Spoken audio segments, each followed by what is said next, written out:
peanut butter was gone.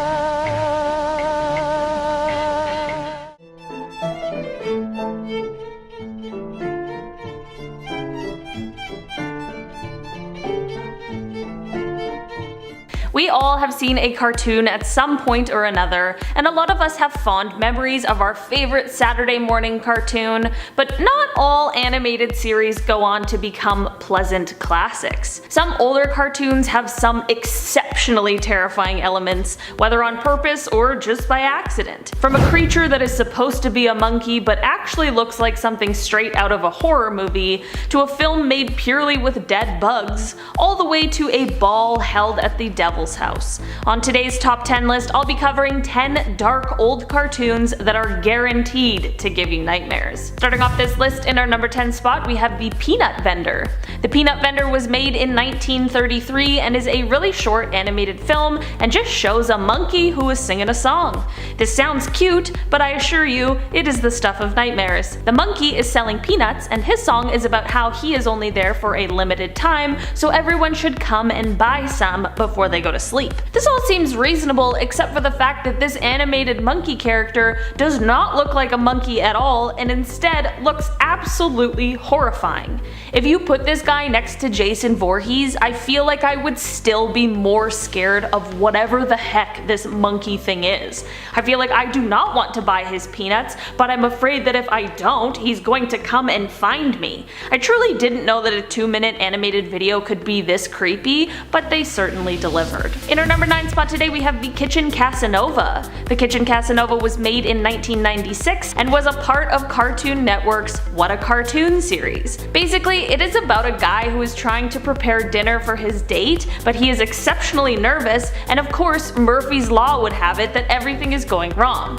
This cartoon was actually eventually pulled from the air because of the fact that at one point he accidentally slices off one of his fingers and blood goes spurting everywhere, which probably isn't an ideal image for children, but I honestly don't even think that that was the worst part. In the end, when the date arrives and he reveals the big meal he made, it is actually just the grossest and creepiest looking thing ever, and it had me feeling very glad that I was only watching a cartoon. The dinner has eyeballs, bloody bones, and a severed human foot, and a rolled up tongue that unfortunately unrolls and then twitches before being covered up again. Okay, so it's a pile of gross, not really food. I could get past that, except for the fact that they actually eat it. I just hate that so much. All in all, this whole thing is just very bizarre, and the ending leaves you with a very uncomfortable feeling. In our number 8 spot today, we have Sunshine. Before I dive into this one, guys, please don't forget to hit the thumbs up button if you're enjoying the video so far, because it really helps us out. Sunshine, or Little Sun, is a show from Czechoslovakia that ran from 1979 until 1989. It is actually pretty hard to find most of the episodes that aired. There were different segments in the show and different characters, and while most of it was fairly normal for the 1980s,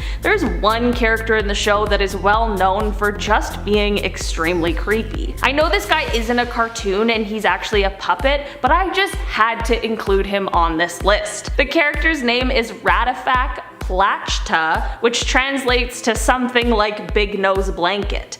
This character is made up of 2 men under a blanket, and he has this super long neck. He has an absolutely terrifying voice that honestly would be suitable for a serial killer instead of a children's TV show.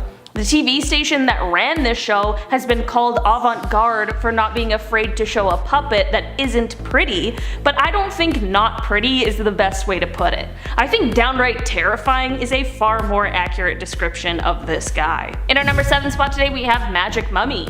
Magic Mummy is another 1933 classic, and it starts off with 2 cops, Tom and Jerry, driving around in their car singing to some music that is playing, but then they hear a call that a mummy has been stolen from the local museum. Basically, a wizard has stolen this mummy so that he can revive her so that they can sing together in front of an audience of skeletons. I truly wish I could make this up, but I'm not nearly creative enough to come up with this level of content. Obviously, a chase ensues and Tom and Jerry try to recover the stolen mummy, and it's all very crazy, but finally Jerry grabs the tomb and runs off with it to return it to its rightful owners. In the end, when he arrives and opens up the tomb, he makes a pretty dark and disturbing discovery when he finds his partner, Tom, in the tomb instead of the mummy, and it seems as though Tom has passed away. There's a lot of joyful moments in this short cartoon, so it's not as terrifying as some on this list, but it still leaves you with quite an eerie feeling. In our number 6 spot today we have Help, I'm a Fish. Help, I'm a Fish is also known as A Fish's Tale and is a Danish, German, Irish film that has a pretty star-studded voice cast. The movie follows some kids who accidentally drink a potion that turns them into fish, and they've lost the antidote that will turn them back human. This is all fine and well and is actually a pretty decent kids movie plot, but there is one character in this movie that definitely adds quite a terrifying element.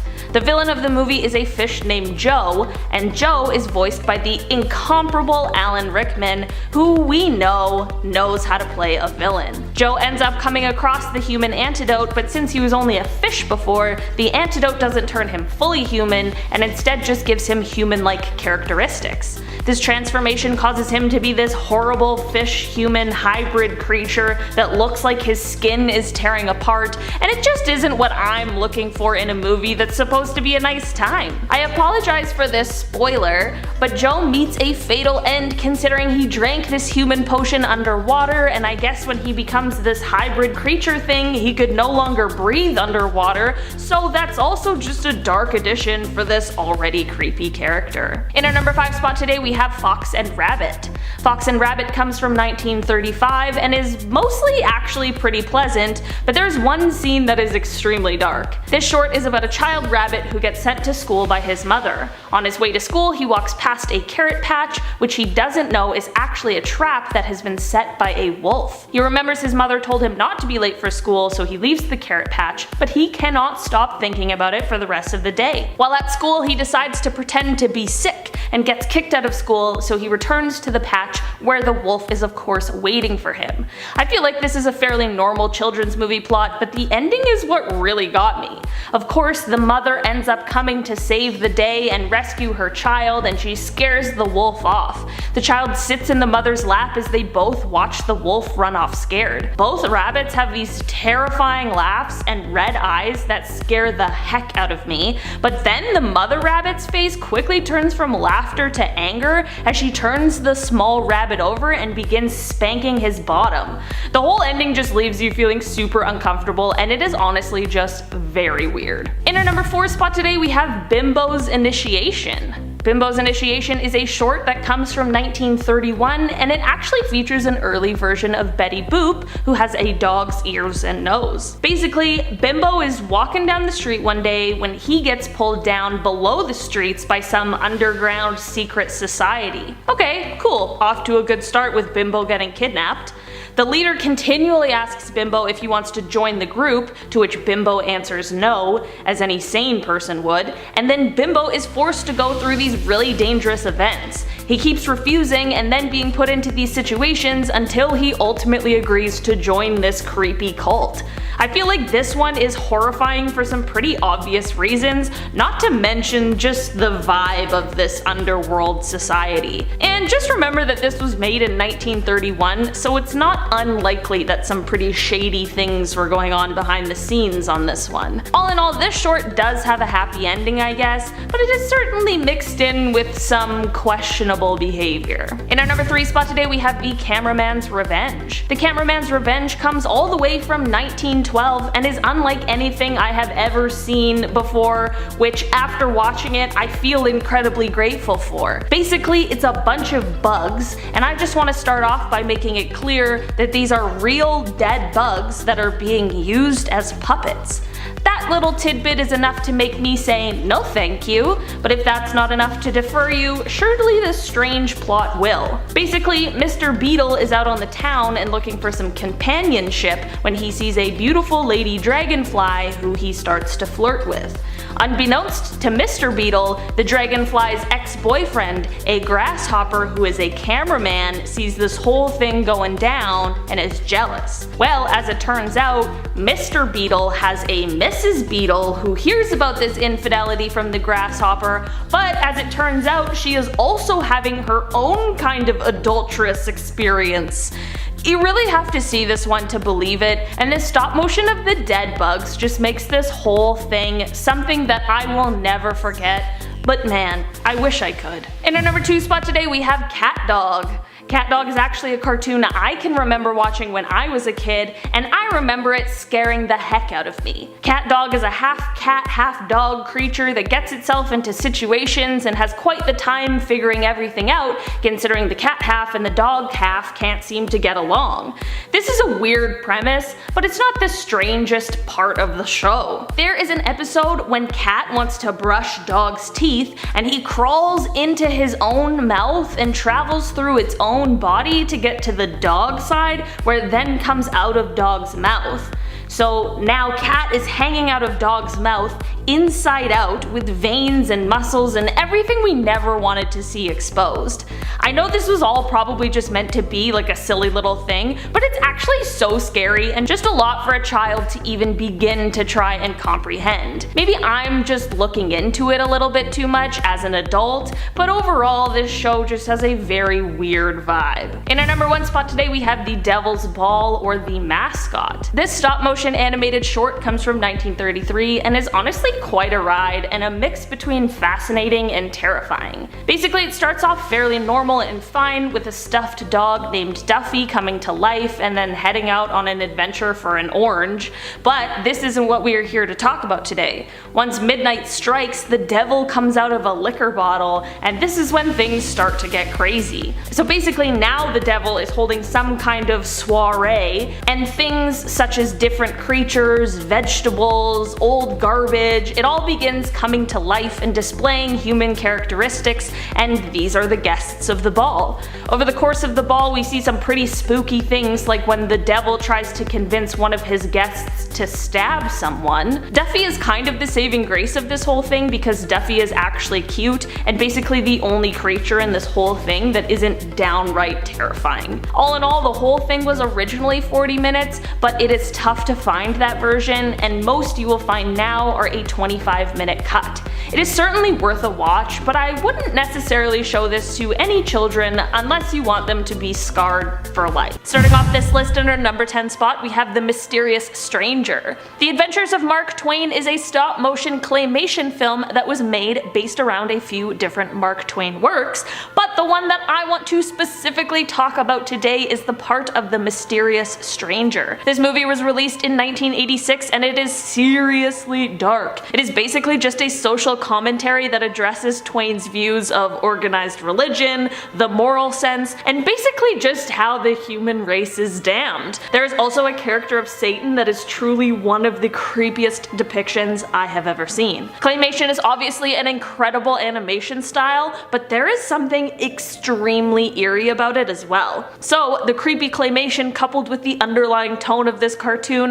definitely makes for a cartoon I don't think I would have enjoyed as a child. This entire part of the film is basically just an existential crisis all rolled up into a weird little cartoon. In our number 9 spot today we have Frothy Dog. Before I dive into this one guys, please don't forget to hit the thumbs up button if you're enjoying the video so far. Frothy Dog was a part of the Cartoon Network's Cartoons That Never Made It. This was a series of shorts that were small little cartoons that would play sometimes before commercials, or they would be put in somewhere to break up a longer running show, and the whole point of them were that they were supposed to be these little snippets or promos for cartoons that didn't ever get fleshed out into full shows for very obvious reasons. Frothy Dog is the show that never was, and it is about exactly what you are most likely assuming it is about, which is a dog with rabies. The short features a pretty upbeat tune, so it's not necessarily scary at all, but man, it is pretty disturbing. Some of the lyrics are things like, "You can look, but you shouldn't touch, or else he'll gnaw your arm off." off, or another part where they explain that Frothy is always smiling because he has lockjaw. At the end of the day, I feel extremely grateful that this one was never made into a full series because I just don't think anyone really needs a frothy dog in their life. In our number 8 spot today, we have Happy Tree Friends. Happy Tree Friends is absolutely not a show I would ever show to a child for many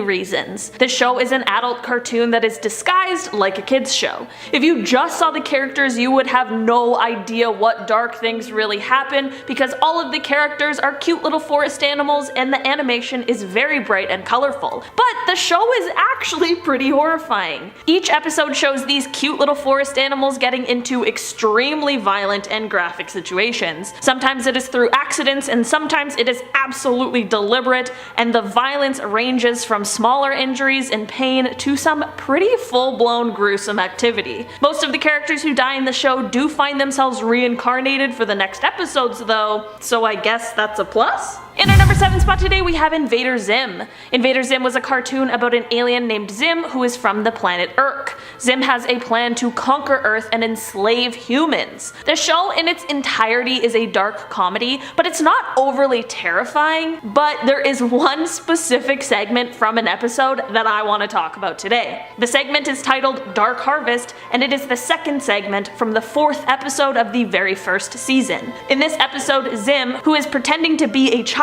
at a school, which is already just a creepy concept by the way, begins harvesting the organs of other children at school and replacing them with random gadgets. The whole episode is just a lot to handle, but I think the worst part is when he steals one kid's liver and replaces it with an explosive. What kind of children's show is this? Basically, no matter who tries to stop Zim on his organ stealing spree is unsuccessful and ends up having one less organ, and just the entire episode is presented like a horror movie. I feel like if this was a live action show instead of a cartoon, it probably would have been rated R. In our number 6 spot today, we have Balloon Land. Balloon Land is an animated short film that comes from 1935, and it of course takes place in a town called Balloon Land, whose residents are made out of balloons. Basically, the residents are up against the villainous Pincushion Man who goes around trying to poke all of the balloon residents with his pins. While this isn't the scariest cartoon on today's list, there is something strangely terrifying about this short. Old animation is both incredible but also extremely eerie.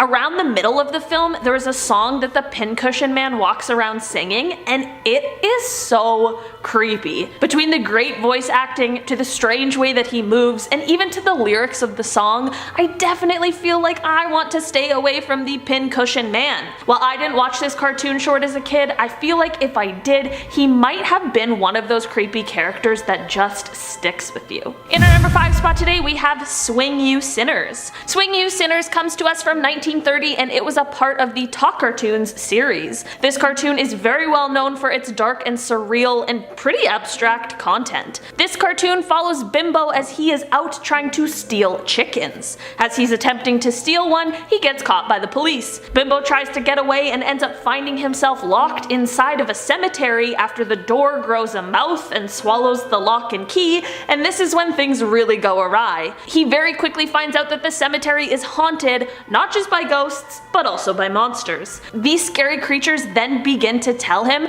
about how he will be punished for his sins. Despite Bimbo begging for forgiveness, these creatures are unrelenting, which is honestly pretty scary and kind of sad. I wish I could continue on to explain a nice and happy ending to this cartoon, but apparently 1930 was just a very dark time. Bimbo continues to be threatened and chased by the creatures until he eventually falls into hell, and it is there where he gets eaten by a huge skull, and that's just how this cartoon ends. I guess the moral of the story is don't steal chickens and stay the heck away from the 1930s? In our number 4 spot today, we have Grizzly Tales for Gruesome Kids. Grizzly Tales for Gruesome Kids was originally a series of books that ended up being turned into an animated series. The series ended up becoming extremely popular because of the fact that it was enjoyed by both adults and children, and people enjoyed how freaky it was mixed with the show's dark humor. There's a specific episode that I want to talk about today though, and that is the episode of the Barber of Civil. This is the 9th episode of this series, and it focuses around Tanya and and Peregrine,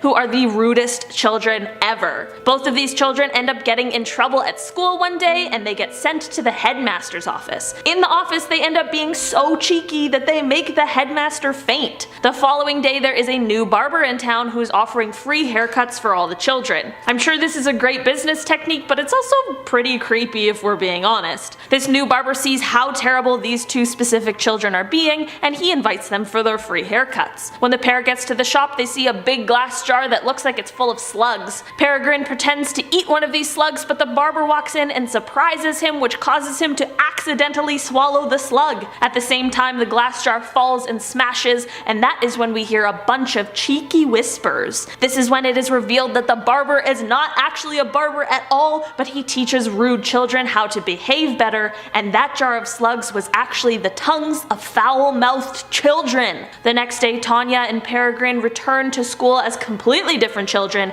and that barber was never seen again. I guess this has a good moral to not be mean, but I also feel like there's a good lesson to not go to a barber that is offering free haircuts to children and only children. I'm not really sure. In our number 3 spot today, we have Ghostly Thrillers. Ghostly Thrillers is a creepy little animated movie that features 2 stories. One being The Youth Who Wanted to Shiver, which is about a boy who isn't afraid of anything, so he sets out on an adventure to learn how to shiver in fear.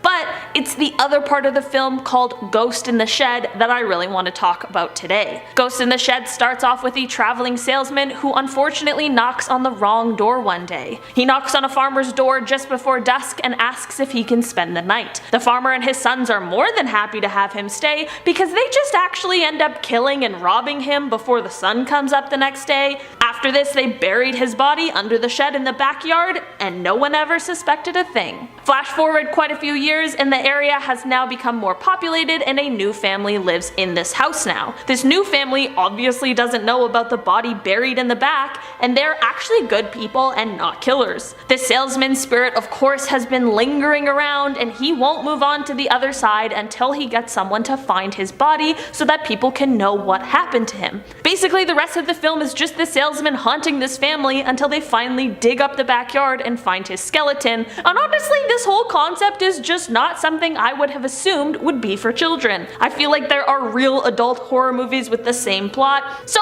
this might be one to just skip over for the kids. In our number 2 spot today, we have Feline Follies. Feline Follies was created in 1919 and was the first time we ever got to see the character of Felix the cat. This cartoon shows Felix, who is called Master Tom at this point, meeting a female white cat. Felix serenades her and they fall in lust with each other, and Felix says that he will devote all 9 of his lives to her. He even sings so loudly he wakes up an entire neighborhood. While this is all going on, a group of mice have broken into Felix's home and basically trashed it. When Felix's owner comes home and sees the mess, she blames Felix and ends up throwing him out of the house. This is when Felix decides that he will go and live with his new lady cat friend. To Felix's surprise, he now realizes that he is the father to an entire litter of kittens. At this point, you might be asking yourself how this cartoon is dark and how it could have possibly made it this high on the list.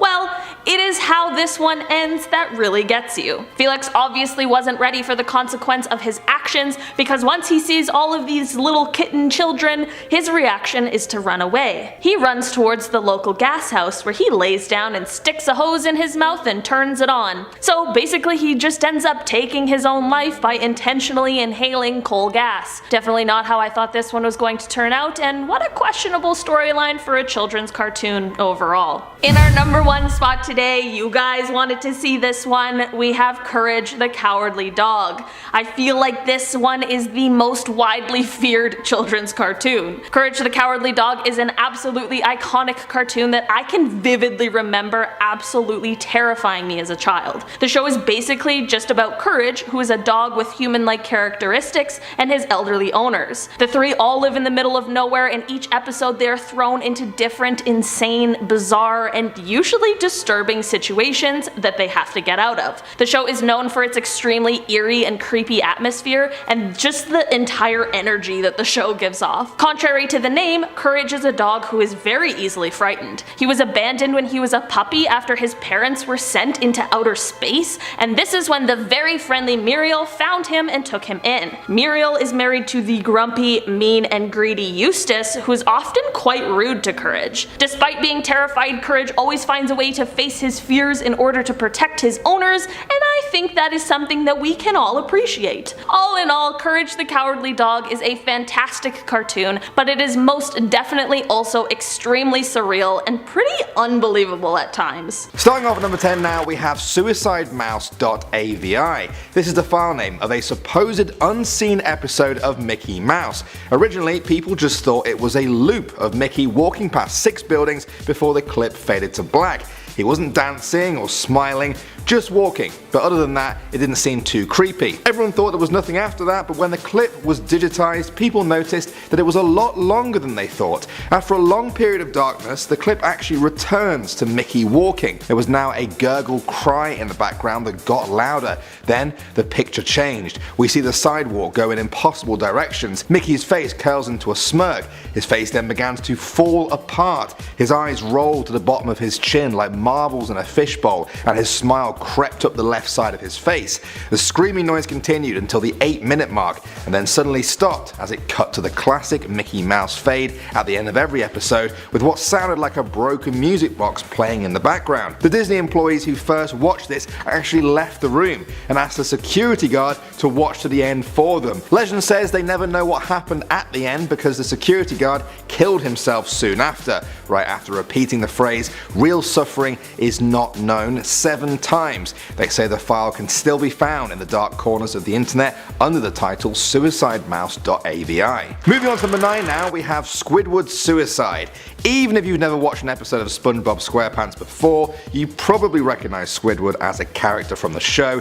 He's a sort of grouchy foil to SpongeBob's happy plans, but in this lost episode things took a much darker turn. In 2010, a user posted a creepypasta online called Squidward's Suicide. He claimed he had seen this lost episode during his internship at Nickelodeon Studios.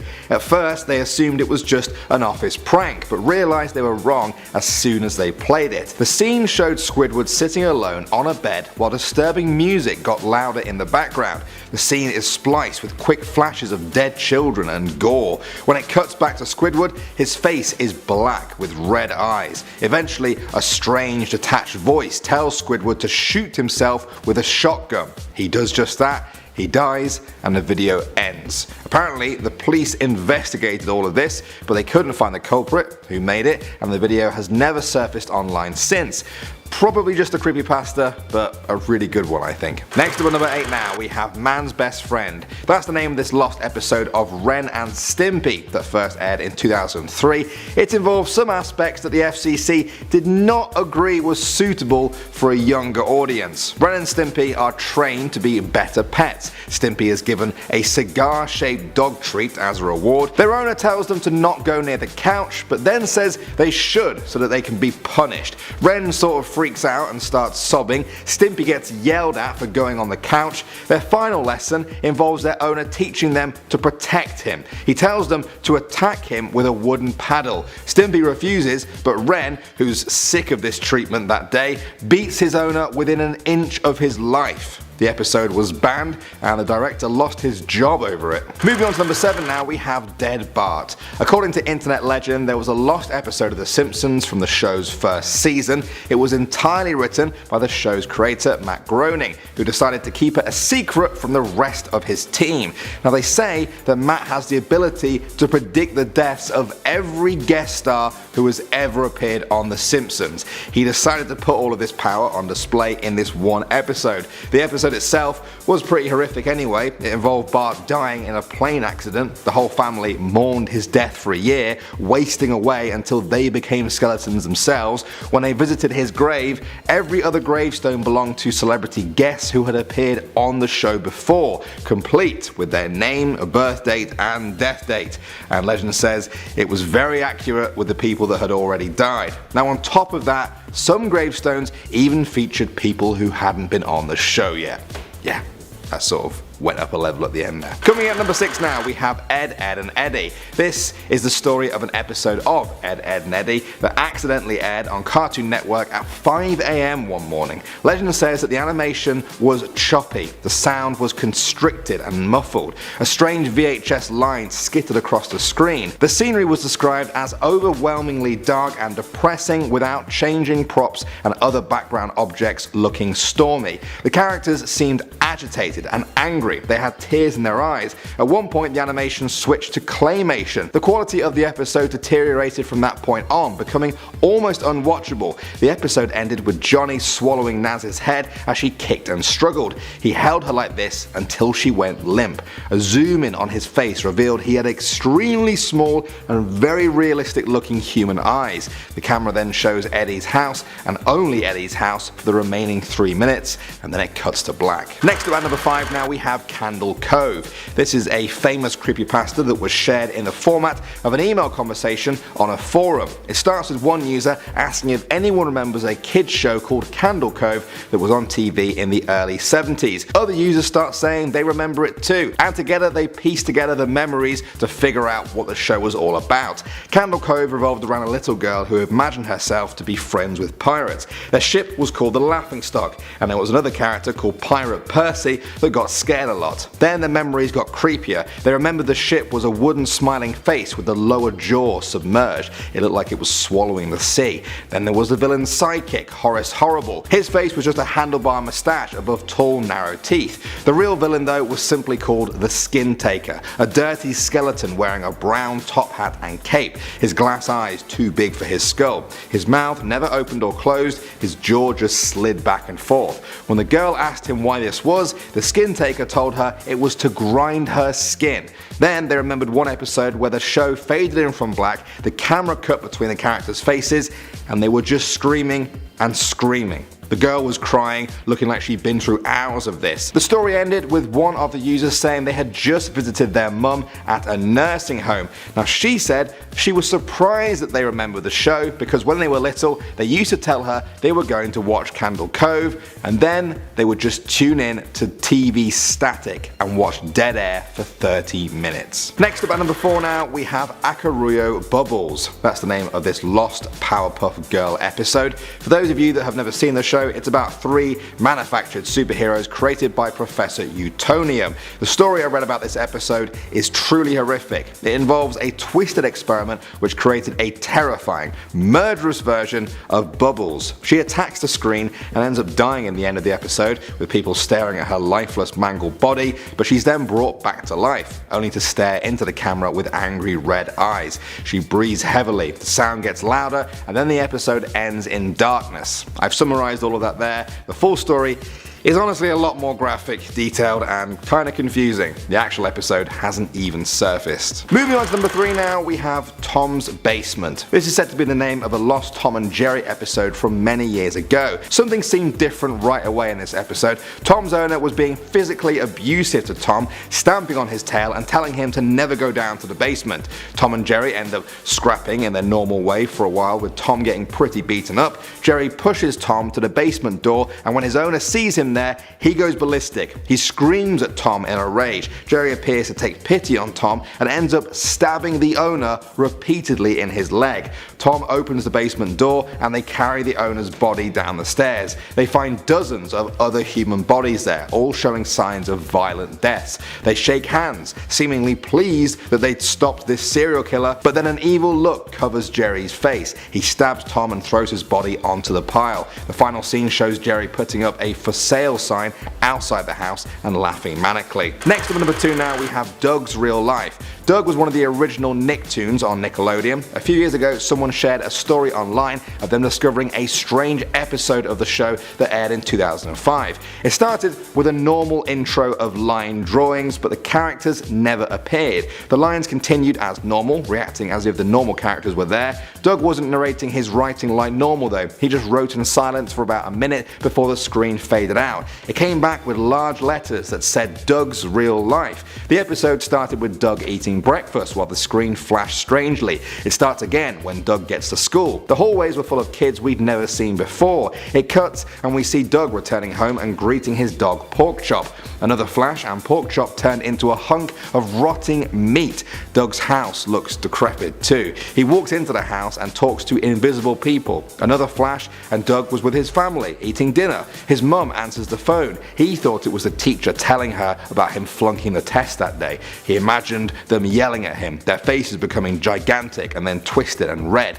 The screen flashed back to the empty house. Doug was alone, crying and apologizing to an empty room. He went to his bedroom, which was empty except for a book and a pencil. He started writing. This time his voice was narrating. He said, "I can't tell which one is real." And finally, at number 1 now, we have Not Long Enough. This is supposed to be a lost episode of Futurama, one of my favorite shows of all time. The episode starts with Fry, Leela and Bender making a delivery for Planet Express. The planet they land on only has one single house surrounded by empty, desolate fields on all sides. A grotesque alien answers the door. He takes a box from them, he opens it, pulls out a knife and stabs himself. The crew don't react at all. They simply walk back to the ship in silence. They return to Earth to find New York deserted. Fry walks to the cryogenics building where he had been frozen and begins to cry. He steps inside one of the pods and sets the time to the distant future. The screen fades to black, and when we return, we see that the machine has stopped working. Parts of Fry are decaying. Bone is poking through his skin in several places. "It's what I deserved," he mumbles as he climbs out of the pod. His surroundings are now psychedelic. Strange patterns and colors swirl around him. Eventually, we see that this was all in Fry's mind. His final thoughts before he died. His frozen body is now slumped outside of the cryogenic pod. Bender and Leela walk into the room. Leela says he got what he deserved. She checks her watch and says, "Looks like we need to leave for our next delivery." She takes a knife out of her pocket, places it in a cardboard box and heads to the ship. Coming in at number 10, we have Batman's flashbacks. Batman the Animated Series still stands as one of the best cartoons of all time, especially when you're talking about superhero cartoons. There is so much about the show that is accurate to the comics, and it helped people in the 90s embrace the darker Batman and make it the new mainstream image. Not to mention it has one of the best versions of the Joker ever seen. And part of what made the show so good is how well it was able to bring in the dark past of Bruce Wayne. Throughout the series, Bruce has flashbacks of his parents being killed right in front of him and how he feels a great pain because he wasn't able to save them. I mean, Bruce, you were just a kid. I don't think you should let that weigh on your soul. What were you supposed to do? Disarm a dude with your 10-year-old self? But watching a grown man deal with the very harsh reality that his parents were killed right in front of him and that he was unable to save them is pretty heavy for a kids show, and that is why it is perfect for this list. Also, who needs therapy when you got billions of dollars, a fear of bats, and Superman is your best friend? Coming in at number 9, we have Mufasa dying. Every kid from the 90s remembers this moment. This is one of the hardest things to watch to this day. If you have never seen Lion King, you have had your time, and I'm about to spoil the whole movie for you. And I don't feel bad about it because there's even been a new live action one that recently came out, so you've had lots of opportunities to see this movie. Get hooked up with like Disney Plus or something like that. But in this infamous scene, the evil Scar manipulates Simba so he ends up caught in a stampede, and then he tells Mufasa that he must go rescue his son. Mufasa saves Simba, but then puts himself in a vulnerable position where Scar comes in and kills him. And then you have a scene where Mufasa is lying on the ground dead, and Simba comes up to his dad's dead body and keeps saying, "Get up." It's hitting me right now. I'm just thinking about it. What the hell? How hard do you have to make me cry, Disney? What's wrong with you? I only have so many tears I can shed in one sitting. Here's a fun story about that movie. I saw this movie in theaters when I was a kid, and a few scenes before Mufasa gets killed, I turned to my mom and I said, "That's like me and Dad." And then boom, he dies, and my mom cried the whole movie.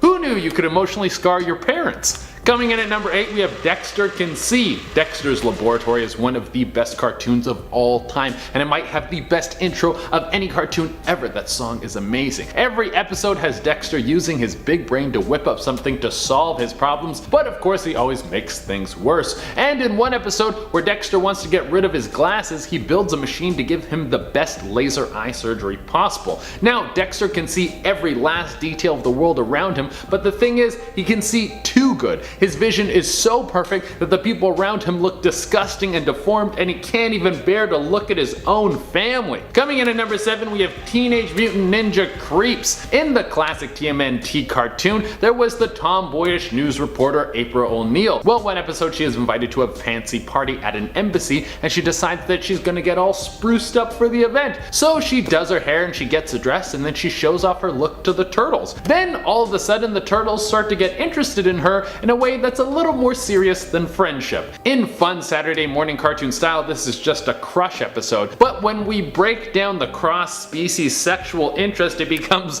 very disturbing. Coming at number 6, we have the Mr. Meaty Tapeworm. It's got some puppets that have some strange features, and all their faces look like they're bulging out of their heads. And the whole show takes place in a fast food joint that is run so horribly it could ruin anyone's appetite. But in one particular episode, Parker eats some raw meat and gets a tapeworm rummaging around in his insides. Eventually you get to see the tapeworm as it gets fished out of Parker, and the thing is huge. It was like there was an anaconda living inside him. And then you get to see the tapeworm find a new host and crawl down their throat. It sounds like I just described a horror movie to you. Coming in at number 5, we have Katara Learns Bloodbending. Avatar stands not as just a great cartoon, but as an amazing television show, as it tackles so many issues involving war, famine, greed, and in this particular episode, the acquiring of power. The Avatar gang is on an adventure and they meet a mysterious lady who teaches Katara a new ability. As the Avatar series moves on, we learn that all of the bending techniques can be used to manipulate something more advanced. With fire, we have lightning, earth turns to metal, and in the case of water, it turns to blood. As you can imagine, blood bending a person is pretty much an instant kill. The psychological effect on Katara is serious. It's one of the heaviest parts of the show when Katara breaks down and starts crying. Coming in at number 4, we have Sabretooth's flashbacks. The 90s X-Men cartoon is an absolute home run. It opened up so many kids to the world of mutants, and that world is not always rainbows and lollipops. In one particular episode, Sabretooth and Wolverine put their differences aside, and the two venture up to Canada to revisit some areas they used to know, and this unlocks some pretty dark memories, particularly one where Sabretooth has a flashback about how his dad used to force him to live in a damp, dark basement on a dirt floor because of his mutation, and how his dad would come down and beat him with a 2x4. Oh my god, that's really messed up. Coming at number 3, we have Batman Beyond Earth Mover. You can't really get more intense than looking at your own parent's dead body. In the episode Earth Mover, a man dies, but through some cartoon magic, his corpse is given some superpowers with chemical waste. Being buried in the ground, he is able to use his powers to summon earth golems to send out for his bidding. He's doing this mostly to protect his daughter, and eventually she comes face to face with her father's rotting body that is all juiced up from the chemical spill. That's not something you're going to forget anytime soon. Coming in at number 2, we have the opening scene from Up. This is hands down one of the most screw you moments in anything animated. Like, Pixar doesn't play nice for a second in this movie. They're like, hey, why don't we open up the movie with a couple that actually found true love? They really love each other. And you know what? They're gonna stick it out for each other no matter what happens. They're gonna love each other until the end. They get married and it's a beautiful wedding. All of their friends are there. They build a home together. They really love this home, and it brings them so much closer together because they work on it together. This sounds like the most beautiful love story of all time, and it sounds like I'm telling you most of a movie. No, we're only 2 minutes into the movie. Then they have a dream to go on an amazing adventure together, but the house keeps breaking down, so they have to keep taking their savings out to fix the house, and they have to put their dream on hold. So they decide, why don't they start a family? That sounds wholesome, and two people who love each other that much deserve this. Well, it turns out she can't have kids. Are you sad yet? Well, if you weren't, then she gets sick and she slowly dies. And then an old man who really only loved one person in his life is left alone 4 minutes into a movie. Coming in at the number 1 spot, we have the Jelly Bean Man from Rick and Morty. Not all cartoons are for kids, and I think Rick and Morty is a perfect example of that. Rick and Morty still stands as one of my favorite shows of all time, but there have definitely been some moments in that show that are a little questionable. Like the episode where Morty gets to pick the adventure. This is the episode Me Seeks and Destroy. Outside of all the other crazy stuff that goes on the episode, like the Me Seeks coming together in a mob to kill Jerry, there's also a part where Rick and Morty stop at what looks like a mystical tavern. They want to grab a drink and continue on their adventure. Morty steps into the bathroom to take a pee before they leave, and then the Jelly Bean King comes into the bathroom. He seems friendly at first, but then he tries to kiss Morty, and then he attacks Morty, and then Morty has to fight him off and smashes his head in a toilet. The whole scene is super disturbing and makes me so uncomfortable. I think that might be the most disturbing scene in all of Rick and Morty, and this is a show that has people's heads explode on the regular. Starting off this countdown, we have the Fairly Odd Parents. This show has been a fairly, get it, big success with 10 seasons, and it's the show that I would watch every day after school. But I never regarded it as being dark. That was until I really took time to analyze it. So let's start off with the theme song. Timmy is an average kid that no one understands. Mom and Dad and Vicky always giving him commands. Bed, twerp. Right there, that suggests that Timmy is constantly being bossed around by his parents. And in the show, he's constantly abused by his sadistic babysitter, Vicky. She often degrades him and calls him names. Then it continues with doom and gloom up in his room. So Timmy's room isn't even a safe place for him to escape to. Now, Timmy then gets fairies, which makes his life relatively better. The Fairy Council claims that they grant fairies to the most miserable children on Earth, meaning that there are a bunch of depressed and abused children out there that feel ignored and mistreated by their parents. Moving on to number 9, we have SpongeBob. So I know I already talked about everyone's favorite little yellow sponge before, but I want to go into more detail this time. This show isn't just about a silly little sponge and his daily adventures. It shows characters dealing with depression, anxiety, and mania, and even addresses issues like greed, suicide, and vengeance. Let's take a look at one of the episodes titled One Course Meal. In this episode, Mr. Krabs discovers that Plankton is terrified of whales, and then he uses this to his advantage to torture him. It is revealed that Plankton's ancestors were killed by whales. Now, Mr. Krabs tortures Plankton so much that he actually tries to commit suicide. We see him lay down in the middle of the road waiting for a bus to run him over. Or how about the episode where SpongeBob believes he kills the health inspector and then him and Mr. Krabs struggle to try and hide his body from the cops? Definitely darker than a bunch of us realized. In our 8th spot, we have Phineas and Ferb, a goofy little show about two inventor brothers and their super agent pet, Platypus Perry. So in the show, Candace is always trying to get her brothers in trouble by trying to get her parents to witness their inventions, but she never succeeds. Well, it makes her seem like she's a pathological liar. Then in season 1, episode 45, she finally succeeds and her parents catch Phineas and Ferb in the act. As a result, they get sent to reformatory school. Now, this is when the show takes a very dark turn. At this school, the brothers get their imaginations forcibly removed from them. They go through this very disturbing brainwashing process where you see this machine strapped to their head, basically sucking the life out of them. Then we see that they're strapped down with their eyes forced open as they watch this show about how imagination is morally wrong. The worst part, this whole episode was a dark metaphor for growing up. Coming in our 7th spot, we have the Rugrats. This show revolves around 4 babies, Tommy, Chucky, and the twins Phil and Lil. And of course, Angelica, their older cousin that often likes to terrorize them. In fact, she is famous for screaming, "You stupid babies." Meanwhile, the adults are completely clueless. Well, that's great. The babies have a verbally abusive cousin, but I'm not going to focus on that. There was one episode that made the show take a very sad and dark turn. This episode was titled Mother's Day and reveals what happened to Chucky's mom. In the episode, everyone has a mom for Mother's Day except for Chucky. Then it's revealed that his mom died from an unexpected terminal illness shortly after his birth. It's an extremely heartbreaking episode. And then also in the episode, Chucky's father reads a poem that Chucky's mom wrote for him while in the hospital. Like, ugh, just rip my heart out there. Poor Chucky. In our 6th spot, we have Care Bears. Yes, I know this one is going to be hard to believe. How are friendly and cute looking rainbow bears scary?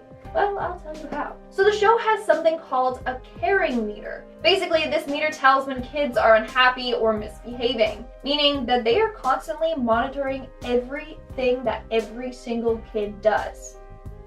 Creepy. Then what's worse is that they appear to the child and force them to change their attitude. And then they also give them a nice, big, long hug to ensure that they act in accordance to their preconceived notion. Basically, these bears are dictating the kids on how they need to act and feel, stripping away their own personality and forcing a new one on them. Like, they're doing more harm than good by trying to protect these kids from ever feeling sadness. Then people also drew a connection between the Care Bears and the cult recruitment technique called love bombing. Basically, this involves showering recruits with attention and affection to entice them into the cult. Oh, doesn't that sound an awful lot like the Care Bears' hug and tactics? We're now at our 5th and halfway mark with Ed, and Eddie. This show follows the lives of 3 boys, all with basically the same name, but with completely different personalities. It's sad, but if you rewatch the show, it's clear to see that each Ed suffers from a different kind of abuse. Let's start off with Ed with 1D. Ed lives in an abusive house. He lives in the dark basement in a really messy room. But his sister's room is clean and filled with nicer items,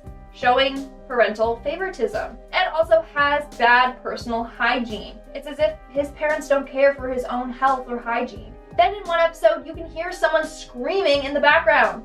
Ed then says, "Dad's home." Okay, that literally makes it seem like his dad abuses others and he's just used to hearing them scream and cry in pain. Then lastly, in one episode, Eddie tries to break Ed out of his house when they realize that the stairs are gone, meaning his parents physically removed the stairs so that he had no way to get out of the basement.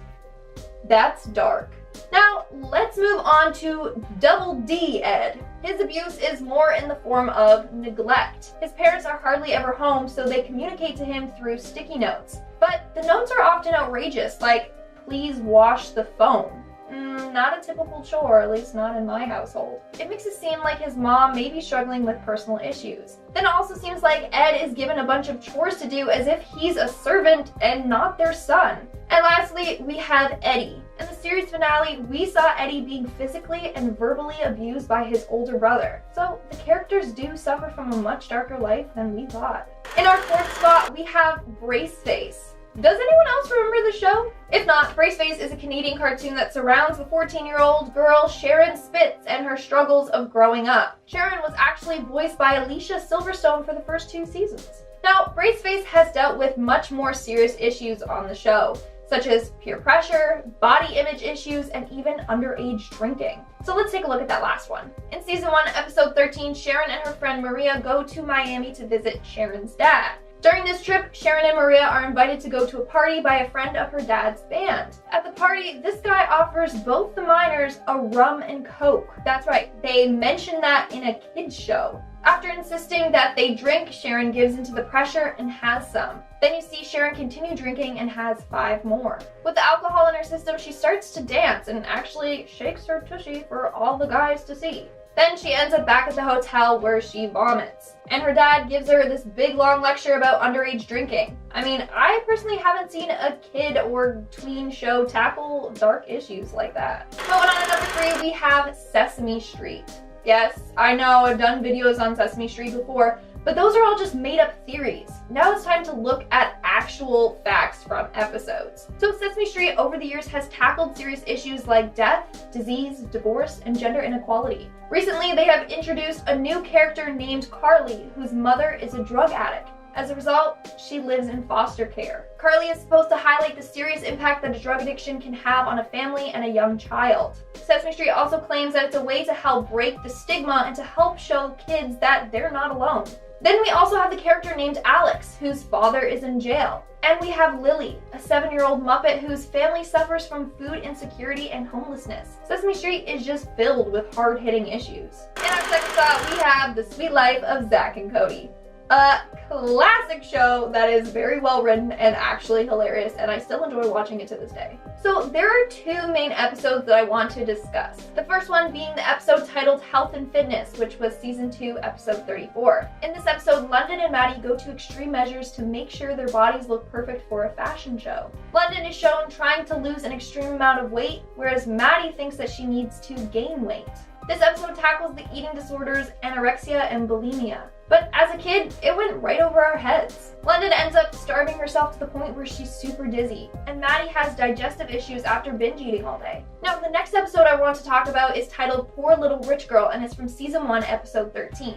In this episode, we find the very upsetting truth about London's childhood. So basically, in this episode, London's father goes broke, and as a result, London loses her place and has to live with Maddie. That's only temporary though, he's still rich, don't worry. While at Maddie's, she says she didn't realize that families actually sat down and ate meals together. She said that her parents would often go out to restaurants and would leave her home with a nanny. But the nannies never spoke English, so she was often alone with no one to talk to. Also, the nanny was never the same, so it's not like she could have formed a bond with them. It's almost like having a new stranger in your house every day. Then in the episode, London fails at her attempt to try and cook. Well, it's because no one taught her how to cook. Then she also says that every weekend she was stuck flying back and forth between her mom and dad. So she didn't really have a good childhood. Side note, the episode about the ghost in Suite 613 would always scare me as a kid. Do any of you guys know what I'm talking about? Let me know in the comments below. And in our #1 spot, we have Hey Arnold. Hey Arnold was an American animated series that aired on Nickelodeon from 1996 to 2004. In the show, there's a character named Helga who is considered a big bully. She often picks on and teases other kids, especially Arnold. Well, in season 4, episode 34, titled Helga on the Couch, the audience finally learned the sad truth to why Helga acts the way that she does. While talking to a child psychologist, Helga reveals that she was severely neglected as a child. Her parents mainly focused on her perfect older sister. She tells the psychologist stories like how her mom left her winter coat at the dry cleaners, and so she had to walk to school in the freezing cold in the middle of winter without one. It also implies that her mother suffers from alcohol abuse. Then it is also revealed that one time her mother packed her lunch with only a few crackers, moist towelettes, and a can of shaving cream. And when she was just 3 years old, Helga would have to walk to school by herself in the rain because her parents were too focused on her sister and forgot to take her to school. That's an extremely sad backstory.